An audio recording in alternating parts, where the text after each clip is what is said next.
Is back. The NBA playoffs are in full swing. The NHL playoffs are about to kick off, and the NFL draft is right around the corner. Those 4 reasons are the perfect opportunity to check out bellyupsports.com. No matter what your interest, you'll find excellently written articles and fun podcasts on the sports you enjoy. So give them a shout. Check them out. bellyupsports.com.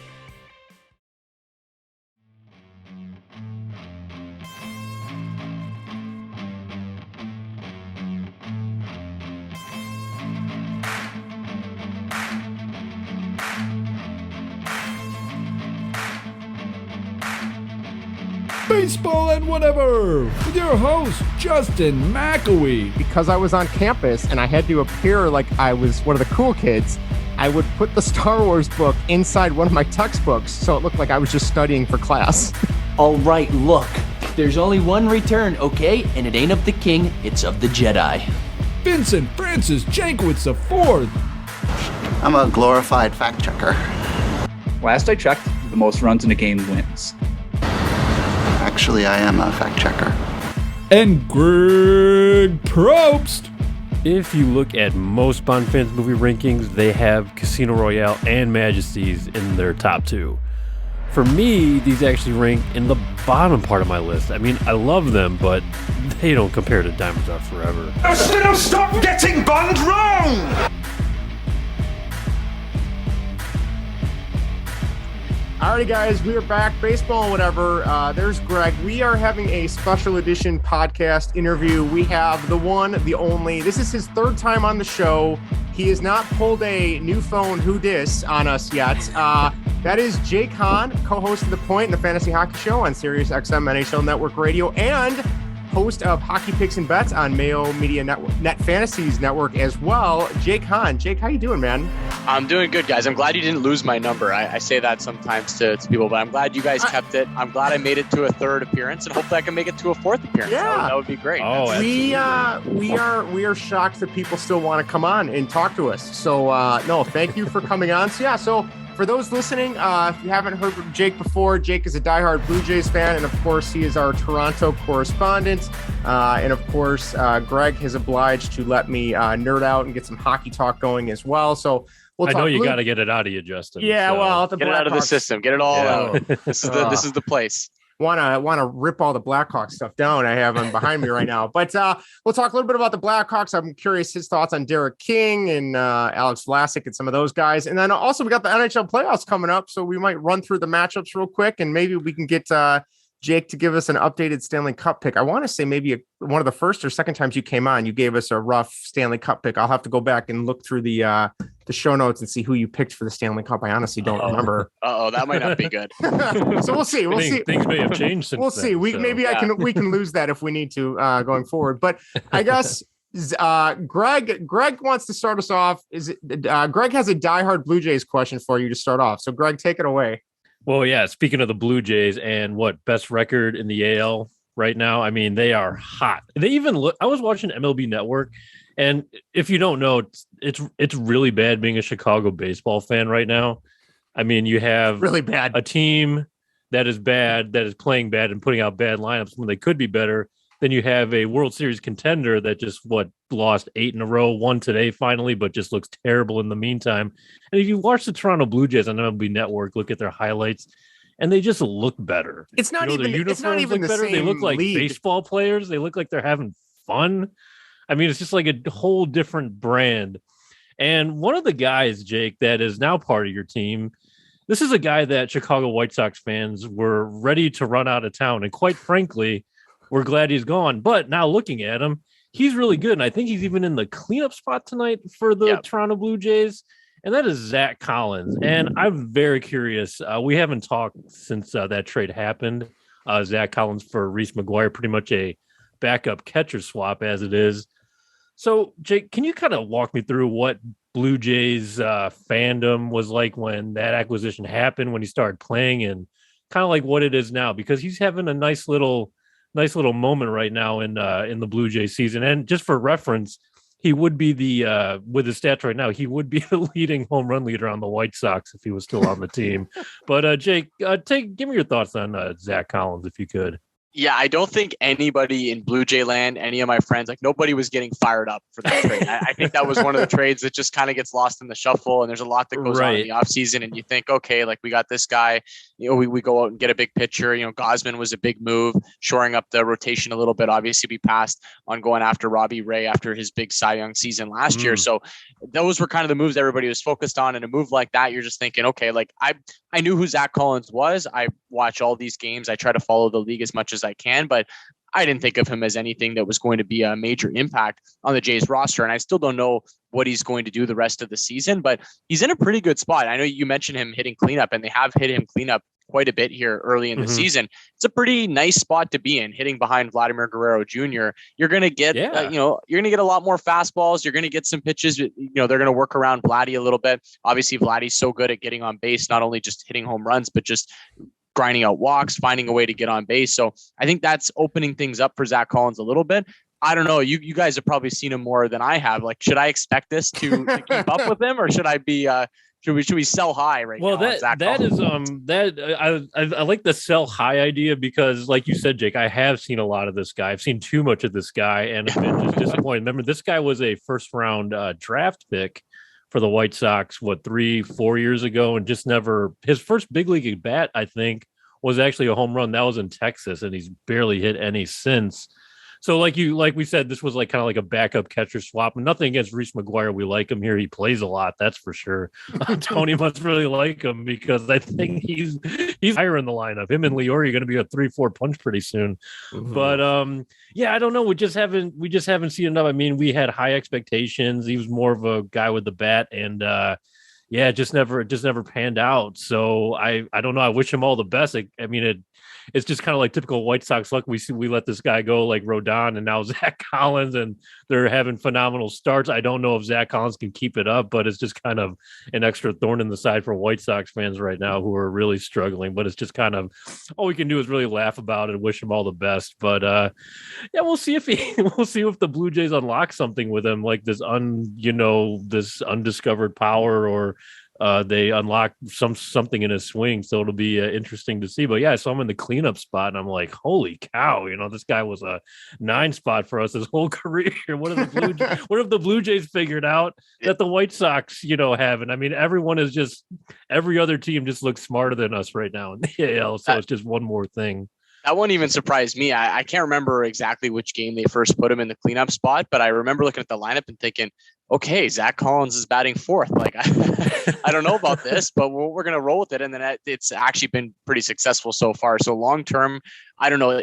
There's a couple banged up players. Teoscar Hernandez not in the lineup right now. He would be somebody that would probably be a candidate for that role, somewhere hitting somewhere in the middle of the order like that. Yeah. Lourdes Gurriel Jr. as well. He's healthy right now, but he feels like they're being easy with him. They're giving him some days off here and there. So I think when the lineup's fully healthy, top to bottom, you could see him probably hitting more in the 7-8 spot, something like that. But for now, we'll take what we can get. Which makes perfect sense. And I think we did lineup predictions here on the pod, and I forget how we did with the Blue Jays lineup. I think we got pretty close. We predicted every MLB opening day starter and lineup and kind of graded ourselves on it. Some were really terrible. I think we nailed one. I think it was the Washington Nationals, a terrible team. I mean, it was the only way to go to get it right. But it should be interesting. Your Blue Jays are a lot of fun. They're winning. They're smiling out there. They're having walk-offs. That lineup's dangerous. They're just a lot of fun. And like I said before, they just look better on television. You watch them and you're like, oh, the uniforms look better. They look those more powder like a blue team. uniforms. It looks more fun. Yeah, it's just I almost bought one of those. Everything is better. No affinity for them. Or Chicago baseball, especially White Sox baseball, is just such a drag right now. I know they won today, but it's been terrible. So watching these guys, like, man, I wish I was rooting for Jake Hahn's Blue Jays right now. So. Well, you're always welcome aboard the bandwagon if things go really awry for Chicago sports over the course of the summer. But you mentioned fun, and like that's what it feels like right now. Obviously, the team seems like they're having fun. They put the home run jacket on. Whoever hits the home run, it just seems like they're always smiling, bopping around. I think Vladimir Guerrero and Bo Bichette have brought a lot of like youthful energy to this team, and even the veteran guys. George Springer too, Prayer just praying that he stays healthy, because he always seems, anytime he dives for a ball, I'm just holding my breath thinking like he's going to pop back up and be out for the season. So I'm hoping he hangs on and stays healthy, but he's got a lot of energy too. And it's just a fun team. And I think the city is really excited right now.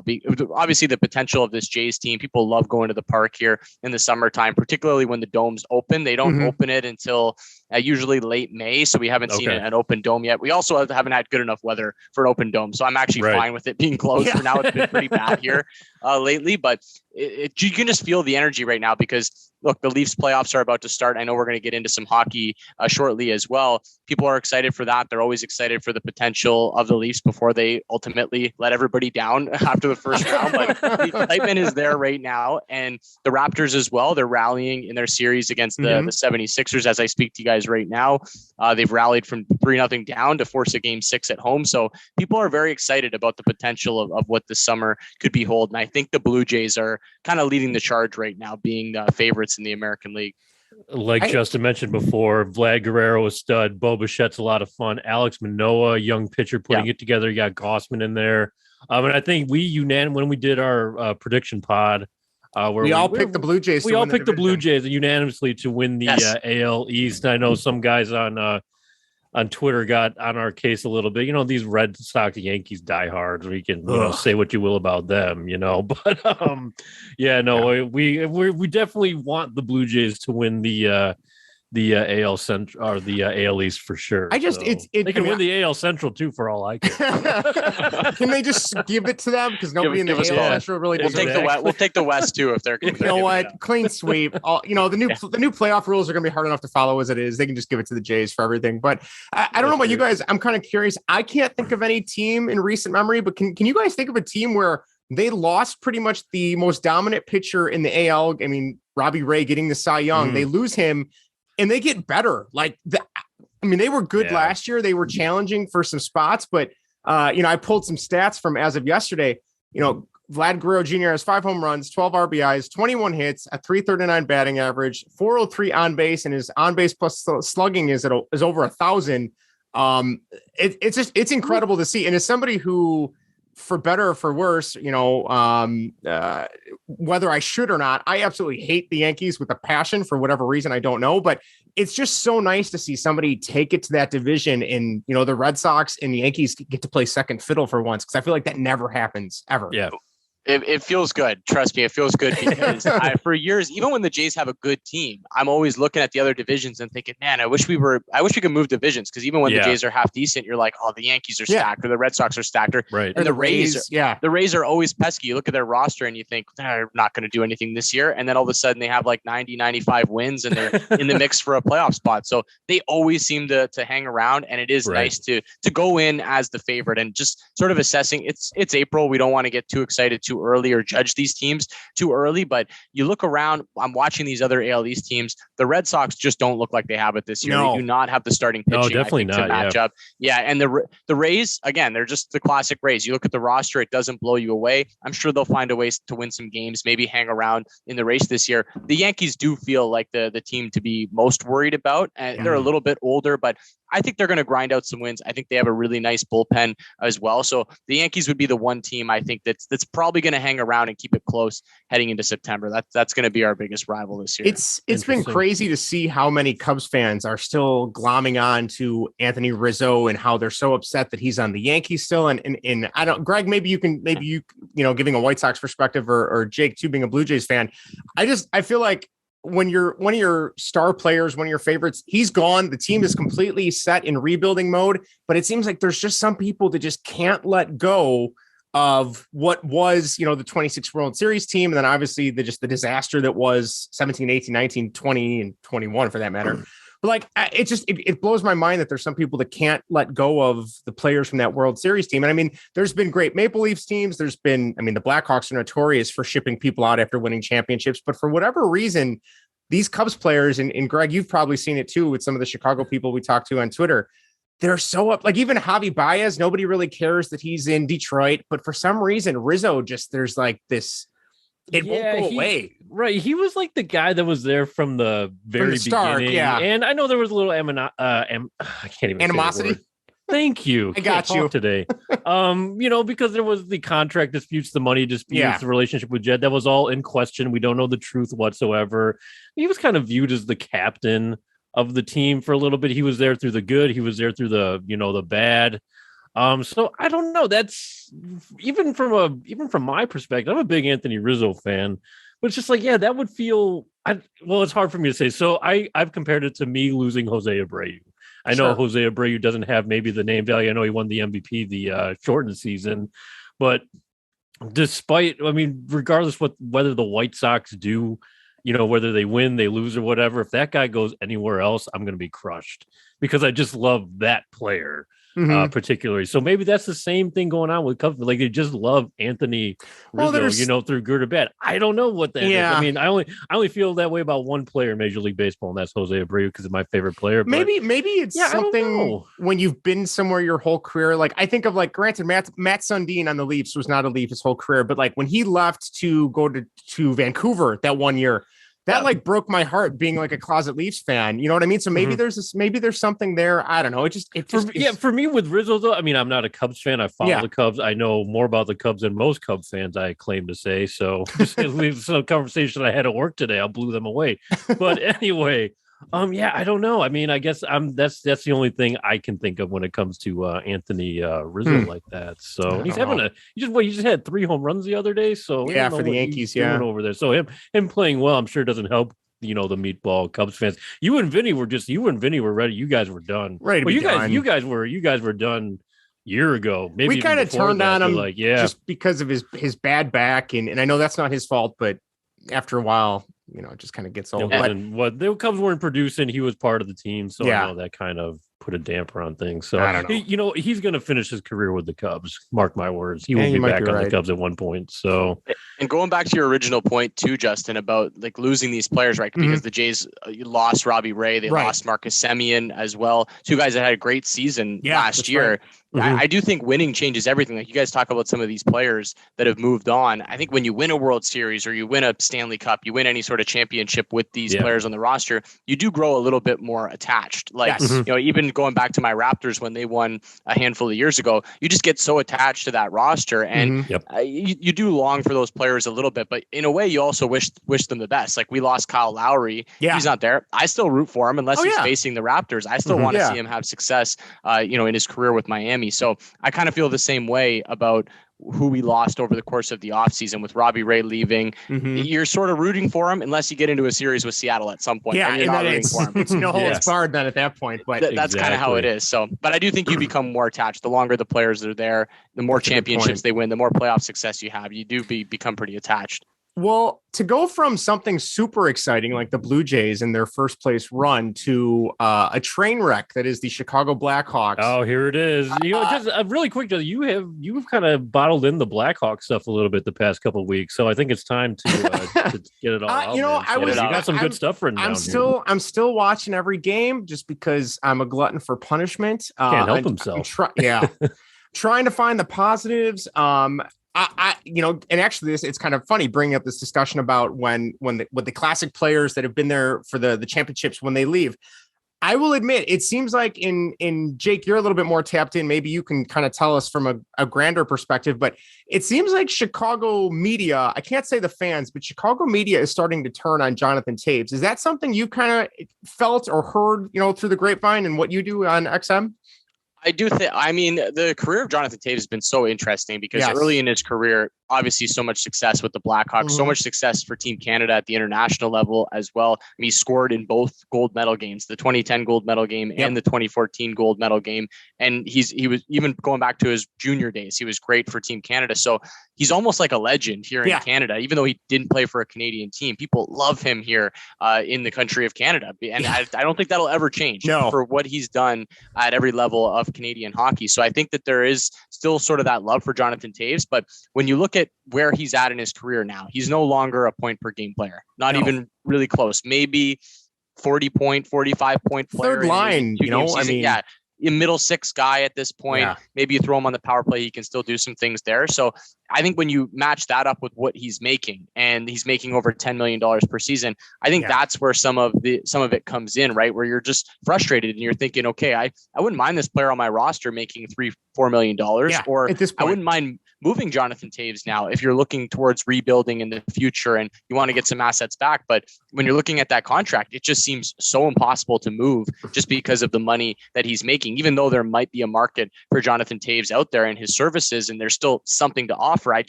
think it's such a difficult contract to move. So I can feel the frustration setting in with Chicago just because they made so many moves in the offseason.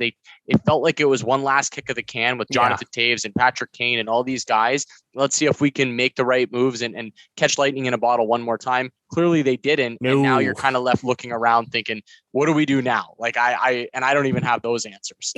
I think for me, and I think you nailed it, Jake, you look at his contract and Kane's contract, pretty much the exact same contract, signed the exact same time, same term, same dollar amount. And you look at Kane's production, if anything, he just continues to knock it out of the park. So good. And then when you match him up with either DeBrincat or Ryan Strome now has turned it back on now that Jeremy Colleton has been kicked to the curb. Thank God. Your guy, Justin. Oh, no. I'd rather talk to a wall, I think, than him. But I'm sure he's a very nice man. I think you have too. I'm sure he's a very nice man. I don't know him personally.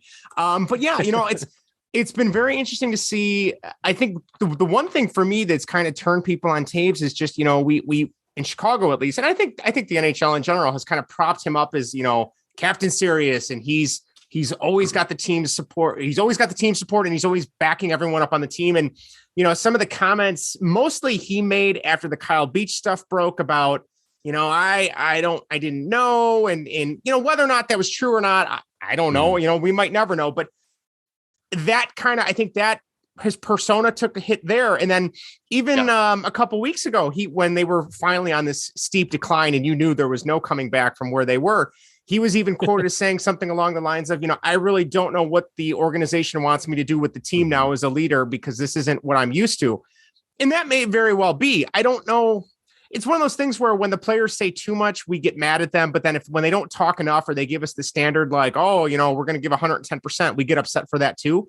I heard that and I'm like, well, you're the captain in the good times and the bad times. And, we have all you've prided yourself on being this really supportive guy that knows how to run the team. And maybe that's giving too much to the idea of a captain on a hockey team, but it really rubbed a lot of Chicago fans the wrong way that Harry's like, well, we're not good anymore. I'm not used to this. And I really don't know what to do.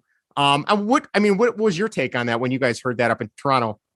Yeah, I think that's a really interesting comment. And to me, it almost feels like it's throwing the towel in, saying like, this isn't good enough at this point. And when you're making $10.5 million per year, to me, that almost signals him saying, like, I'm not that kind of player anymore. Yeah. That I'm a secondary player and I need help. And technically he does have some help. I mean, Patrick Kane is still a $10.5 million player, in my opinion. I think if they were to ever move these guys in the offseason, I do think that that's something that has to be on their mind. Moving Kane's contract would be no problem. Like that, there'd be teams lining up to go get a couple of years of Patrick Kane to go and help them win a Stanley Cup. They could certainly find the cap space to squeeze in a Patrick Kane. So for me, I think that's a bit of a recognition from Jonathan Toews to say where he is at this point of his career. So it's a bit disappointing. And I do think in the salary cap world, we measure these players up against their contracts. And if Toews was making $4 million, $5 million, something like that, I think we'd be more okay with what it'd be night and day. Right now. And it would just be a lot easier for the Blackhawks to approach this offseason. And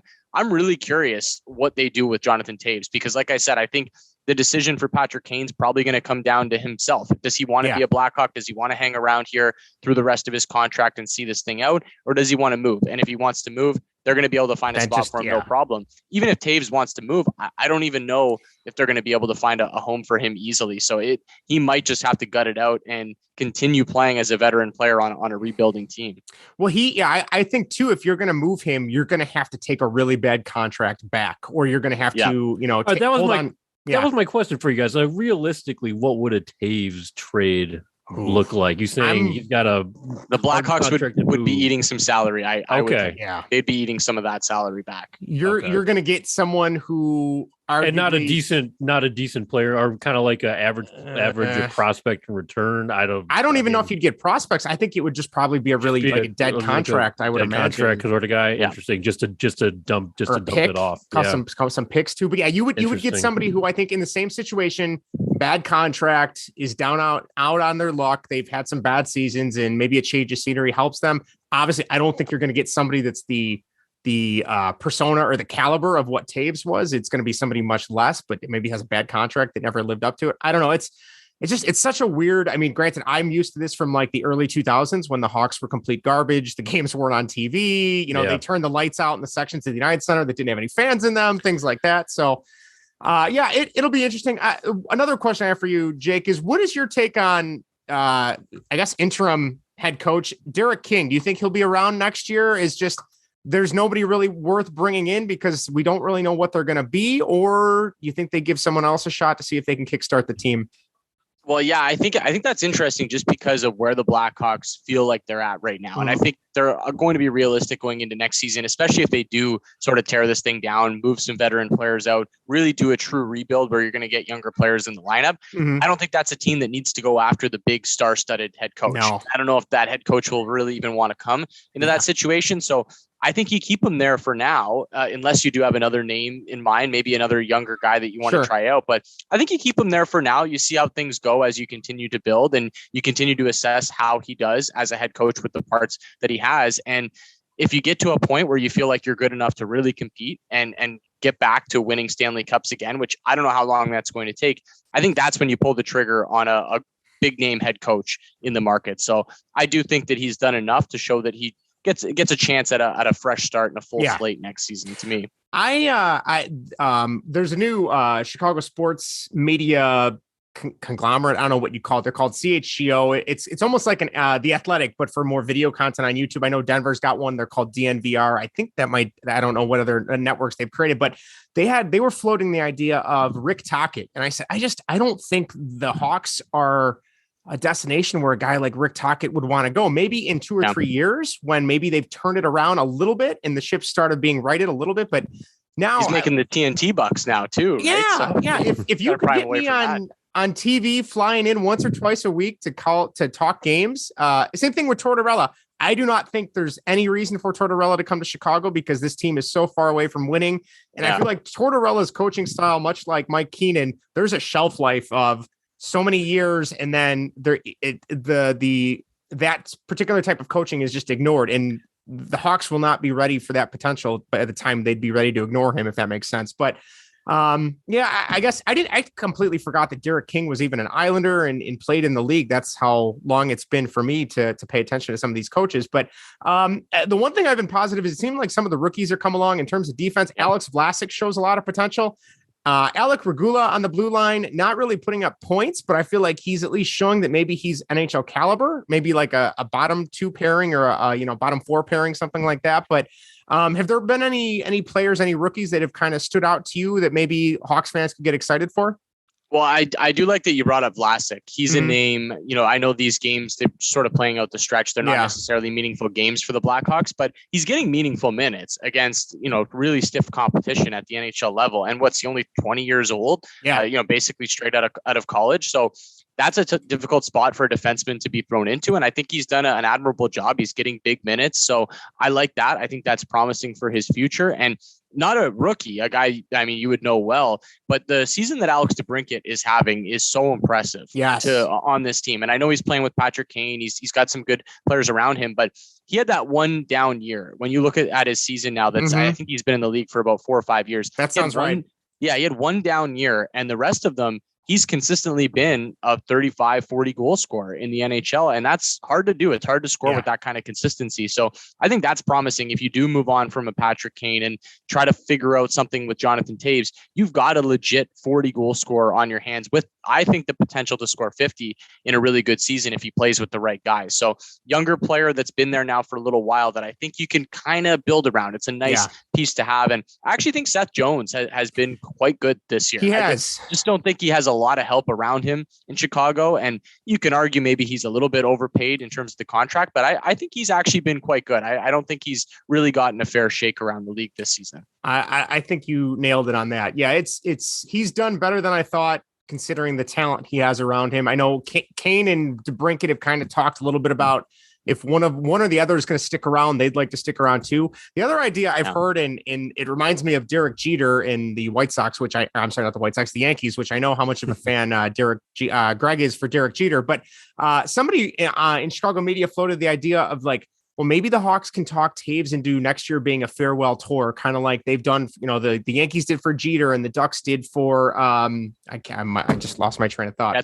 Thank you for Gutslap. I know I saw him out there shaking all the Kings players' hands, which was really cool considering how big of rivals they are. But what about the idea of do you think that is something they could ever talk him into, considering, he had the issues related to COVID? He's had some injuries this season. He's not really playing up to potential. I just think he's still too young for that. I think he's got too much pride to go that route, but yeah, I think it would come down to how Taves feels in terms of what he still has left to offer in this league. It's just been such a tricky path for him because he basically missed that whole season. And you look back a few years ago and he was a point per game player. Yeah. So it wasn't really that long ago that he was playing at an elite level. It's hard for me to imagine him getting back to that level again. So I think it's him coming to grips with where he is at in his career and sort of becoming a bit of a different player. But from a Blackhawks perspective, if Taves was interested in just playing one final year, it would obviously make sense for him to just finish with the Blackhawks, unless he really is desperate to go chase another cup. The good thing for Taves is he's got the cups. Like it's not like a situation where he's one of these older players that doesn't have the cup and he's got to go chase it. And he's, has to do that whole dance and go to all these different teams. He's got them. He's got plenty. He's fine in terms of the cup department. So he's got gold medals. He's got cups. He's got everything you could imagine that you could do at the NHL level. So I think that would be a more of a personal decision for him. And I think you bring up a good point with his injury past and everything that he's kind of gone through. Wouldn't be the worst idea to shut it down at an early age, especially with everything that he's done. But again, that's his decision. It's his life. If he wants to keep playing, I wouldn't hold him against that whatsoever. But I wouldn't be shocked to see him shut it down early with everything that he's gone through as well. All right. I got one more question for you before we get to the NHL playoff matchups. Greg has heard me rave and rant about how badly I felt for Marc-Andre Fleury when he was still a Hawk. Yes. I feel like I don't know what Vegas is doing anymore with goaltending at this point with what they did to Robin Lehner, and the coach didn't know he was getting surgery, and then he was, then he wasn't. And that. But it was really exciting to see Fleury go to a contender. I mean, I am pulling for the Minnesota Wild as much as I am some of the other teams, just because the Hawks will get a better pick if the Wild win 4 games by Fleury in, I can't remember what round of it, if it's the semifinals or the conference finals. But next year, goaltending for the Hawks, Kevin Lankinen had a great season last year as a rookie. Not so great this year, backing up Fleury and then getting the reins when Fleury left. Colin Delia has been up and down for like the last 4 or 5 seasons, I want to say, and hasn't really shown much. I feel like almost both guys are maybe NHL level backups, AHL starters at this point, but I looked at some of the free agent goaltending, and like we've also talked about, they have no reason to be good next season. I don't think they are going to be good. So it's going to be tough to try and convince one of these free agents to come to Chicago unless they want to rebuild their career as a starting goalie. But you got Mikko Koskinen, possibly from the Oilers, Jonas Korpisalo, who I really like, or Jonas Korpisalo, I really like him from the Blue Jackets, Martin Jones, who has been a reclamation project since he left San Jose, Thomas Greiss, I liked on the Islanders, but he's not so great on the Red Wings. Yaroslav Halak is still kicking it around. I'll be honest, I didn't even realize he was still in the league. Braden Holtby, seen better days when he was a Cap. Darcy Kemper has been lighting up for the Avs, but also if they make it far, I don't think they're going to let him go to free agency. And then you got Jack Campbell from the Leafs, who I believe is a free agent this year, if I'm not mistaken. I could be wrong, but is there any goalie you think that the Hawks could reasonably get? Or do you think it's a matter of just keep throwing one of these kids out here because it doesn't really matter what you do in this point? I do think you want to continue to get the kids some playing time and really see what you have there. But all that being said, you've seen a little bit from these guys. Like you've seen Delia, maybe you've seen enough at this point. I don't know. And there's some interesting names out there. There's stable goaltenders. There's goaltenders. A lot of those guys that you listed off there are guys that you trust throwing out there in an NHL game. But I don't think they're necessarily going to turn a team around. No.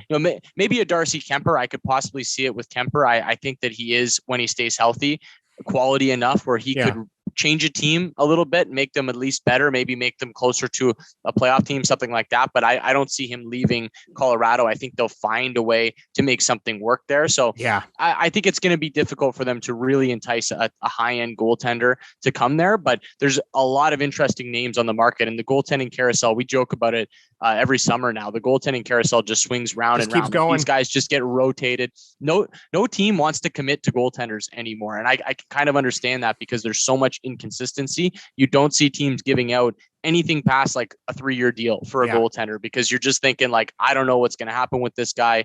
I don't have enough of a sample size on him. Besides maybe the top end guys, like we saw Vasilevsky get a huge contract. Carey Price obviously got that huge contract. It's a very short list of goaltenders that teams are willing to give like a 7-8 year deal to these days. Oof, Greg, it sounds like you're going to be watching a lot more Bulls games than Blackhawk games next year during the winter. Oh, no.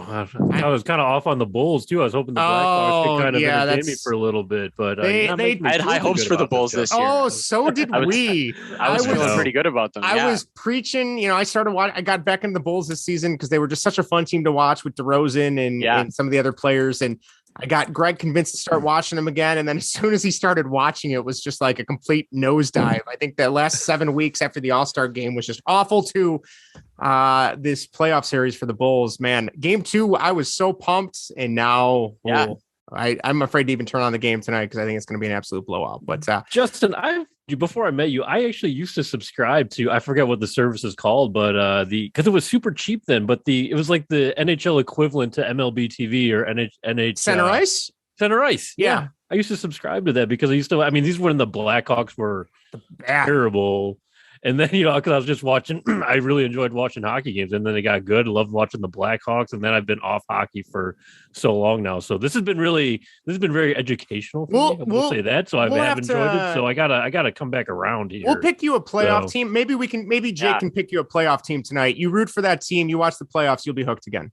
I'm in, but then I started rooting for the Bulls during the MLB lockout, so I don't know if I bring luck to teams. So maybe don't pick one of the other teams. Give me your least favorite team, Jake, and I will root for them, and they will undoubtedly crumble and to shambles. So it seems like everybody's least favorite team is the Vegas Golden Knights now, because everyone's is just like dancing on their grave the fact that it looks like they're going to miss the playoffs, and I think they've rubbed people the wrong way. So that would probably be the team right now, but they're not going to be playing playoff hockey. No, it's not going to last much longer. All right, let's dive into the matchups real quick, and then we'll get Jake out of here. Eastern Conference, as of this morning, when I was looking up the projected matchups, we have the number 1 seed Florida Panthers versus I guess it's technically the seeding with the wild card and stuff, but we'll say the Florida Panthers versus the Washington Capitals. Jake, who do you got in that series? Yeah, so right now with the way that things are shaping up, Florida can only play 2 teams. It's Washington or it's Pittsburgh. Washington could still technically pass the Pens, and the Pens could go to that spot. So there's only 2 options for the Panthers. We'll work off Washington for now, but I'm picking the same team regardless. It's Florida. I think it's time. I don't trust the Capitals at all. They've played a little bit better in the second half of the season. Alex Ovechkin just had what looked like a pretty bad injury on Sunday. He went hard into the boards, and we never see Alex Ovechkin stay down on the ice and actually get hurt. He missed their last game. I don't know if he's going to play in their last couple games to get tuned up for the playoffs, but his health is a concern. I just don't think that the Caps have the depth to keep pace with the Florida Panthers. And it's time. You can look at Florida and say they're unproven and they haven't done it in the playoffs yet, but this team is just loaded top to bottom, and they play such a fun brand of hockey. It's just like drop the puck. There's no structure. It's just total chaos. We're going to outscore you at the end of the game. So it's a really, really fun product to watch.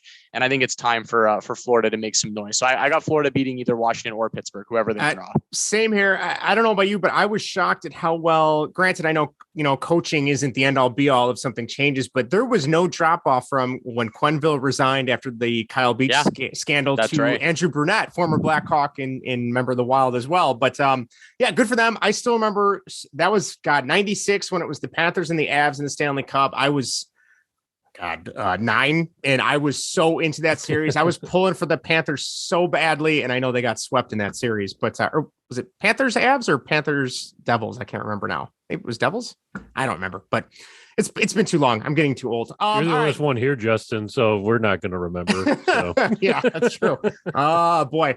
All right. Another potential matchup, Carolina Hurricanes and Boston Bruins. I know the Hurricanes have had some major goaltending problems with injuries right now. Supposedly Ranta is good to back up, I believe, tonight or tomorrow when he comes back. He was hurt the other night. Jake, who do you got, Hurricanes or Bruins, if that's the way the series goes? This one's going to be a really good one, and it does look like it's locked in. There's a really small chance that Boston could catch Tampa Bay for the 3 seed in the Atlantic, but I don't think it's going to happen. I think Tampa gets their win against Columbus, and they're going to lock up that 3 spot and set up a matchup with Toronto. So I think Carolina, Boston is all but locked in at this point, and it's a series that we've seen a couple times recently, and both times have gone to the Bruins, and both times have been complete blowouts. It was a 4-0 sweep and a 4-1 series win that knocked the Canes out of the playoffs. I think it was 2 years in a row. So Boston's won 8 of the last 9 playoff games against the Carolina Hurricanes. That being said, I think this version of the Canes is a little bit different, bit more experienced. They've been together for a while. I'm having a tough time with this one. I think it's probably got the makings of a series that's going to go the distance, but I'm leaning towards the Canes here. I think they find a way to exercise some demons and get through the Boston Bruins, but the Bruins are playing some good hockey lately. I would certainly watch out for them in that matchup. I think you're right. I'm going to go with my heart on this. I just want to see the Hurricanes do well again. I remember, they're fun to root for. 2006 when they played the Oilers in that Stanley Cup matchup. That was such a fun series with Cam Ward breaking onto the scene. I love Rod Brindamore as a coach because I loved him as a player growing up. So I'd love to see them finally get over the hump and to take somebody down like Boston. Granted, a lower seed if things go the way they are still a really big monumental achievement. So we'll see what happens. All right, next one.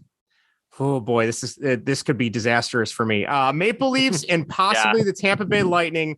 I will admit, besides the Hawks, I've been a Leafs fan all my life since I was a kid. Got a Leafs jersey. I somehow ended up with the Leafs jersey after I got a Hawks jersey, and that's why I've been stuck in this fan base forever. But I'm going to go with my heart and hope that this is the year they break out of the first round. I think Tampa, coming off of 2 Stanley Cup runs, that's, almost 40 to 50, 60 games extra they've played over the last 2 seasons. I think it's going to catch up with them eventually.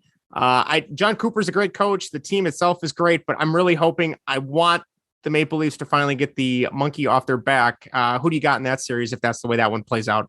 Well, this city will go absolutely bananas if they just win a round. Like, it will look like it looked like when the Raptors won the championship, if the Leafs just win one round of That's hockey. all they got to do. Just win everyone one. is just starving for a round. And I'm still old enough to remember the Leafs winning playoff rounds. And I was lucky enough to go to the games even back when they were playing at the old Maple Leaf Gardens. And it was great. Even back then when they would regularly win series, they didn't win cups, but they would at least make it to the second round, sometimes the third round.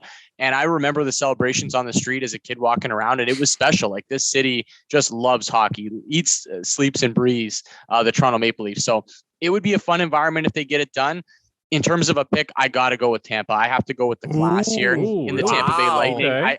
It's just the way they've been playing over the last couple of weeks. And we talked about it on our show. It felt like ad nauseum for about a month how average Tampa looked. Yes. And they just looked like they were kind of not the same team. And sort of what you said, Justin, about how maybe it's catching up to them a little bit. It's been a lot of hockey. Like, how motivated are you to win a third cup? Like, you even got room for these anymore. And it just felt like, okay, maybe the wind's coming out of the sails. I think they flicked a switch, and it happened last week. They faced the Maple Leafs. The Leafs came into Tampa, and Tampa just walloped them, and they haven't looked back since. They've been scoring goals like it's going out of style. Steven Stamkos, as I talk to you guys right now, has multiple points in 7 straight games. He's got 21 points in his last 7 games, so he's turning back the clock a little bit. I got to go with the Bolts. I think that they are the class in this situation. I think the Leafs are going to give them a good series. It's time for Matthews and Marner and these guys to step up come playoff time, but I think Tampa's going to find a way to get it done. They're just too good. So how badly will Maple Leaf fans react if that happens and they're knocked out in the first round again? Oh, it's going to be brutal. And people are going to be calling for, Sheldon Keefe to get fired behind the bench, or Kyle Dubas to get fired as the general manager. And it's sort of unfortunate because they've had such a great regular season. They've had many great regular seasons, and they've at times this year looked like the best team in the Eastern Conference. There's been periods of play where they actually have looked like the best team, and yet they hook the 2-time Stanley Cup champions in the first round just because their division is so difficult. So they had their chance last year. Like, last year was a freebie. It was a free pass. Montreal in the first round, a Canadian division, and they totally blew it. Like, they totally fumbled the situation where they finally caught a break. Like, they didn't have to face Boston in the first round or one of these top teams. They finally caught a break. They didn't take advantage of it. So now they're back to reality.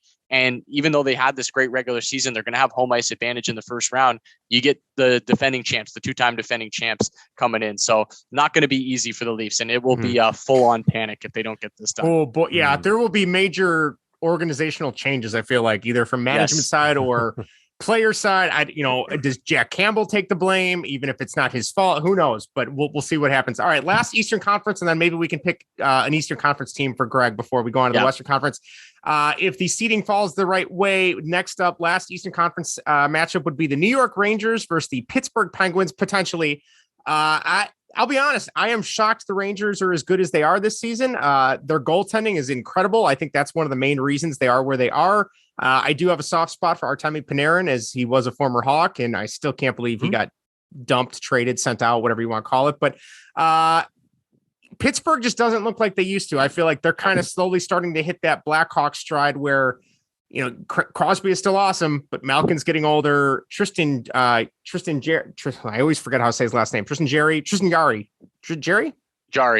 Thank you. See, that's what I get. Tristan Jarry. I feel like he was not too great last season. He started off really well this season to like the midpoint, and he's kind of trailed off a little bit now. But I got to give it to the Rangers. I think they're like the new kids on the block, so to speak. They're going to cause some problems for these other teams. I don't know about you.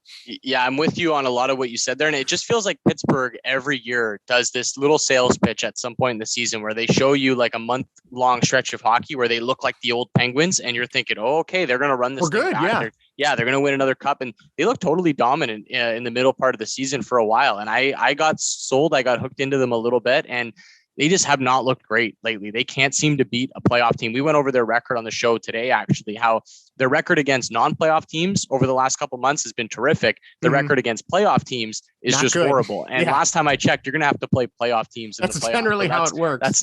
That's not a good sign for the Pens going into this thing. And the Rangers, I thought they had the best deadline of any team. They brought in a lot of nice pieces, a lot of sneaky pieces. Andrew Kopp being the biggest name coming over from Winnipeg. I thought they added some other nice sneaky pieces like a Frank Vetrano, who sort of got lost in the shuffle where he's been at other parts of his career. And he's a guy that can finish and score. So I like the Rangers. I think they're deep.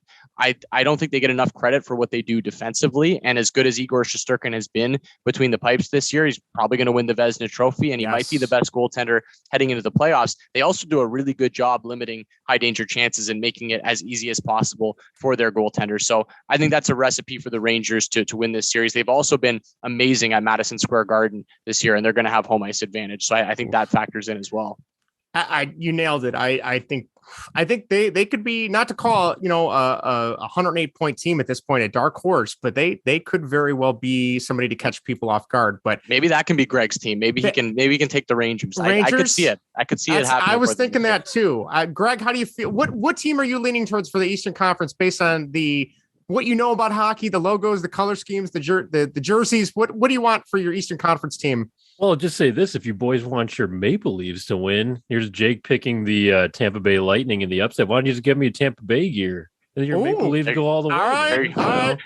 That'll make the podcast more interesting when I'm freaking out, and you can be like, "Oh, Lightning fan for life over here."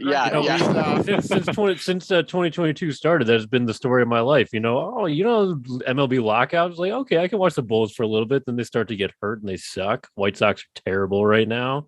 So there you go. I help you boys out. All right, we'll give. All right, they got pretty decent uniforms, right? I'm behind on the hockey sweaters a little bit. So they're much more classic than what they used to be when they came in. Yes, absolutely. So I got to do some. Looking at that. But all right. Not big. New York Rangers are like they don't really do it. They're not calling out to you. I know you're not a big New York really team. Not my thing. Yeah. So. And I saw a kid at work today with a Sidney Crosby jersey. He's 87, right? Yes. Yeah. That kid's kind of a jerk. So I'm just like, I don't know if I'm rooting for Pittsburgh. It totally turned you off to the Penguins now for life. I was actually watching that. This was like what, 12 years ago or something, when Sidney Crosby took that shot to the face and just lost his entire, front teeth or something like that. So I remember watching that game, just but made my mouth hurt thinking about that again. I'm sure you guys know what I'm talking about. So yeah, I do know exactly what you're talking about. I will start looking into the Tampa Bay Lightning. I'll learn more about them, and you guys just see where this goes until they win the Stanley Cup.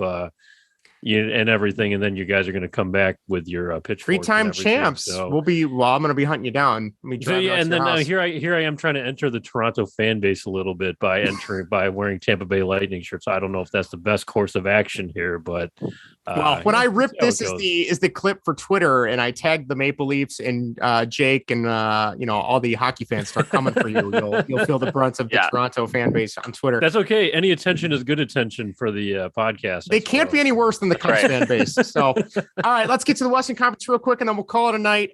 First matchup is looking like Colorado Avalanche, 116 points as of this morning, versus the Dallas Stars, who turned it on here at the end to kind of find their way in the playoffs and kind of hopefully, fingers crossed, I am one of those people hoping they kind of keep Vegas out, because it seemed like they need to chase Dallas at this point, as opposed to LA. Jake, what are you thinking for Avs Stars? I have an idea, but I just want to hear you say it first. Yeah, and as I'm talking to you guys right now, the Stars are winning their game against Arizona 3-0. Okay. So they're taking care of business. They win that game. They're in the playoffs. There's no reason they should be losing to the Arizona Coyotes. No. So Dallas is in. I'll say it right now. I'll guarantee it that they finish this game out and they'll make the playoffs. That'll sound bad if they blow this game against Arizona, but I think Dallas is going to be in. And I don't like Dallas as a team. I think is going to make some noise this year. They're a one-line hockey team, and a one-line team does not do well in the playoffs. You need to have more past that, and it's great to have that stacked top line, and it might actually be one of the best top lines in the NHL, the way that these guys play, Robertson, Pavelski, and Hintz, but there's just not a lot past that line that really scares you, and you're going to go up against a deep team like the Avs possibly in the first round. I think they have potential just to get smoked here. So I feel like they could maybe win a game, especially on home ice where they've usually played quite well in Dallas. That's about as far as I'll take it. I think the Avs smoke whoever they play in the first round. Yes. The Avalanche, just much like the Panthers this season, they are just on a whole nother level, which is really exciting to see. Credit to Joe Sakic for finally, twisting the gears and turning the knobs to make it turn out this way. If you would have told me Nazem Kadri would go there and be as successful as he has been, given his kind of up and down, just don't get suspended in the playoffs. No, please, thing, right? Please don't do that again. Yes. Yeah. But yeah, I got to go Avs on that one too, and it'll be very exciting. I love Cale Makar since he came into the league. It's just been great to see how they've developed and kind of come about. So I think this is the next challenge for them is to find their way through the second and third round. But all right, if things hold the way they are, the next matchup would be the Calgary Flames and the Nashville Predators. As a Blackhawks fan who simply cannot stand Nashville's organization for them trying to keep Hawks fans out of the games and all the ticket charades they did a couple of years ago. I was actually in Nashville when the Hawks were in town that one time. Really? So yeah. And they probably wouldn't sell you a ticket I know for a while they were checking driver's licenses and IP addresses, and if you were from Chicago, they were not going to let you purchase tickets because the Chicago fans traveled so well down there for a certain period of time. I remember this wasn't a playoff game, I don't think, but there's still. I mean, they're not too friendly to the Blackhawks fans out there, just people from Chicago in general. I had to tell them I was from Maine. They accepted me. So that works every time. Works every There's nothing time. bad about Maine. All right, I'm gonna go having Sutter back as the coach. I'm gonna go Flames. I think it's kind of surprising to see how well they're playing this year. Granted, especially with losing Giordano they're at the beginning of the season during the expansion draft and all that.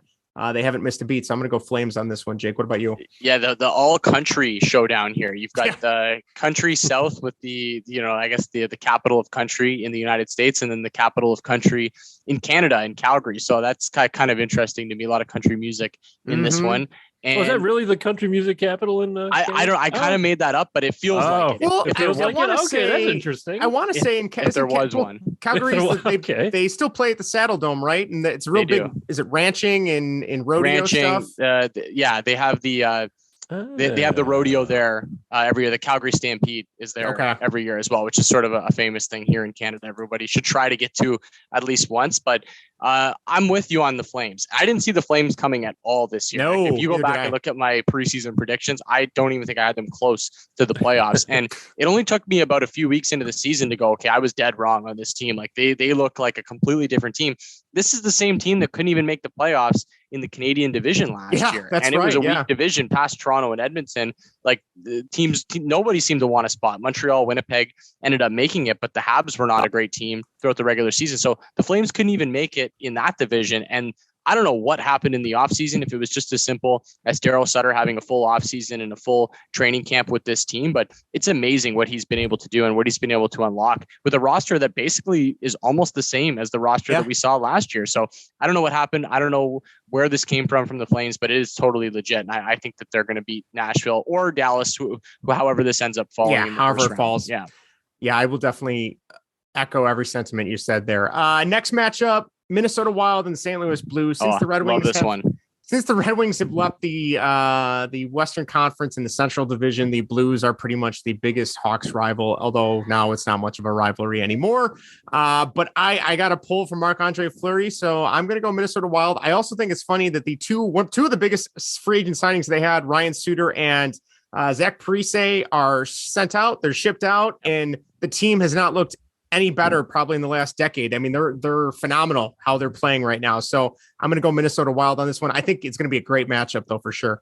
This is the first round series I'm most excited for. And to me, it's not even really close. Like, I think both of these teams are so good. And unfortunately, one of them is going to have to go out in the first round. But I think whoever wins this series has legit potential to win the Stanley Cup. So I think that this is a really good matchup that you could make a case should be like a third round matchup. It's that good. I'm going to go with St. Louis here. I'm going to lean towards the Blues. I think it's going to be really good. And I'm with you in terms of sort of sneaky pulling for Minnesota because I like the Wild. I like their fans. You know, Minnesota sports fans, they've had a tough go of things. They don't have anything to cheer for. The Vikings always let them down. The Twins don't really get it done for them. It's like they just, the Timberwolves, they made the playoffs this year. So that's good to see. But they don't really get much to get excited for. I know how much they love hockey in that state as well. So a nice Minnesota Wild run would be, I think, really cool for that fan base. But I'm still going to go with St. Louis. They're just so deep and what they have to offer. I actually think this Blues team is better than the team that won the Stanley Cup a few years ago. So I'm going to go with St. Louis, but I think this is going to be a long, drawn out 7-game series. That's just going to be so entertaining to watch. If you have a chance to watch any playoffs in the first round, I think this is the one you're going to want to tune into. I think you're right. I know Minnesota is not a team Greg will be rooting for, though, because I was going to say you hate the Twins with a passion. Well, Greg. I do. I'm not a big fan of these cities, but Jake's telling me this is going to be good hockey. I like good hockey. So I ain't rooting for Cardinals or Twins. So oh god, yeah. It's Wild Blues. Okay, yeah. If Jake says it's good, I'll take him his word for it. So. All right. The last one, if the seeding holds true, we are looking at the Edmonton Oilers versus the Los Angeles Kings, the battle of Gretzky, I guess you could call it. Yeah. I have a soft spot for the Kings. I love Luc Robitaille and Gretzky and Rob Blake, and I'm still trying to find a Kelly Rudy jersey. I don't know why, but I am. And I think their logo made your top 5. It did. I have episodes and my old Kings hat right here. Yep. Oh, I love that. Yeah, they were like that was my NHL 94 team was the LA Kings. So I grew up liking them as well. So I'm going to go with my heart again, as seems to be the trend here. And I'm going to go Los Angeles Kings. A, because I enjoy watching the Kings play, get to catch the late games usually at night. And B, as great as McDavid and Draisaitl are, there's something to be said about taking the world's best and having them knocked down a couple pegs. And the Edmonton organization, I feel like, has been kind of a tire fire at times. So in terms of a news story over the summer, seeing them make a first round exit would just be hysterical to watch. So I'm going to be a jerk and I'm going to say the Kings on this one, but I could see it definitely going the Oilers' way this year. Yeah, well, the Oilers have been playing, to me, some of the best hockey I've seen them play in a while over the last couple months. So as someone that's always been a bit of a detractor when it comes to Edmonton, I've never really bought into what they've built there. Obviously, they have a couple of really great players, maybe 2 of the best players in the world, but the rest of the team leaves much to be desired for me. But they found something here late, so maybe it's something that can carry over into the playoffs. I've been on LA since the start of the season as a dark horse team, as a team not necessarily that could win the cup, but I think could make the playoffs. And here we are. They made the playoffs. They found a way to get in on that 3 seed. So I'm going to keep rolling with the Kings here. I got to take an upset at some point. I think it's going to be the Kings. I think they find a way to grind out Edmonton. And the matchup I really like here, you look at McDavid, you look at Draisaitl, what Edmonton can do down the middle of the ice. I think the Kings can match that with Anze Kopitar and Philippe Deneau down the middle of the ice. I think those are 2 of the best two-way centers in the game. And when it comes to playoff hockey, it can be a little bit of a grind, lower scoring. I think that's how LA is going to approach this series. And I really like how their second line matches up against the potential second line for the Oilers. So you can play the matchup game. I think LA can very much get this done, but it's what you said. Edmonton's been a tire fire for a little while, and I think things could get crazy if they lose this series because they have to win this. Like this is like, it's time for Edmonton to make some noise in the playoffs. You can't continue to waste prime years of Connor McDavid, who's the best player in the world. So this is make it or break it time for the Oilers. And if the Oilers do win, I know I'm picking LA here. You're picking LA as well. If the Oilers win and the Flames win, that sets up a battle of Alberta in the second round, Edmonton and Calgary. So part of me does want to see that because I think it would be really good. There's a lot of bad blood between those two fan bases, and that could really reignite the Battle of Alberta rivalry, which has been a little stale for the last 20 years or so. So I'm kind of sneaky pulling for that in a way. That would be, if they don't make it to the second round, I foresee torches and pitchforks surrounding the new Oilers stadium that they built a couple of years ago. So, all right, before we wrap up, Greg, you got a team calling to you for the Western Conference that you can follow this playoff season? I think I'm going with the Flames. The Flames. Okay. All Nice. right. That is a solid pick. Love the classic sweaters that they brought back. They ditched the black I gotta ones. check those out too. Then They're pretty sharp. So, all right. Before we let you go, we can't let you off the hook.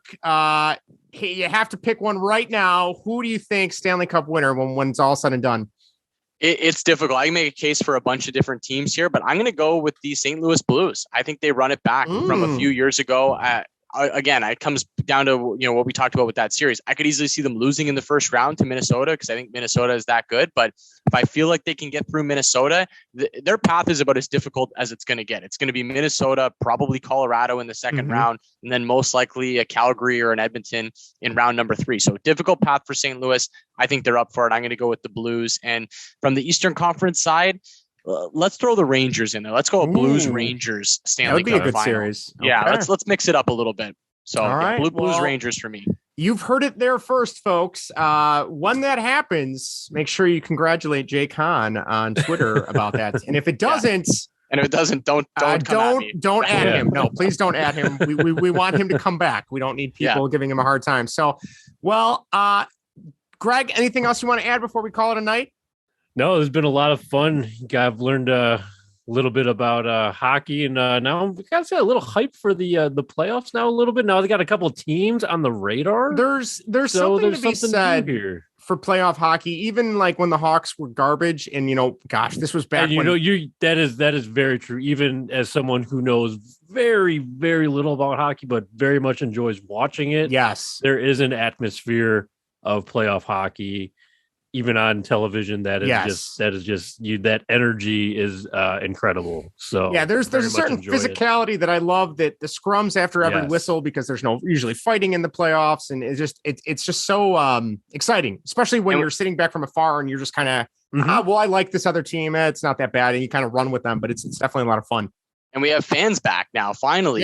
We've had, a tumultuous last couple of years with COVID and everything like that. And I know south of the border last year, they were able to have some fans, and north of the border, we couldn't. So it'll be nice to see every barn completely full, fans rocking. Cause I think that's one of the major selling points about the playoffs is it's just, so loud. The fans are so passionate. The first round to me is unmatched. You get 4 or 5 games every single night. You're flipping around. It's a lot of fun. So I'm as fired up as I can be here for next week. Yeah, awesome. Greg, if you tune into a Flames game, check out when they're at home. They have what they call the Sea of Red, where every single fan wears red. It's really cool. There we go. Everyone owns a jersey in Calgary. Yes. There's not a single person that doesn't own a jersey. If you don't, I don't think they let you in the stadium. It's true. So. They take you away in handcuffs.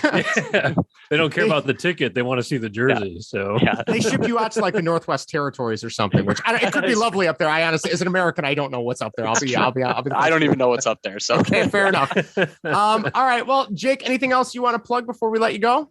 Yeah, well, I'll continue doing my videos for Mayo Media Network, giving out some gambling advice, kind of going through the games, what I like on that night. So we'll be doing that throughout the playoffs as well. And just tune into my show 1 to 3 Eastern time. It's called The Point on SiriusXM Monday to Friday. So that's where you can catch me throughout the playoffs. We got a long, fun run ahead of us here over the next couple months to hand out this cup.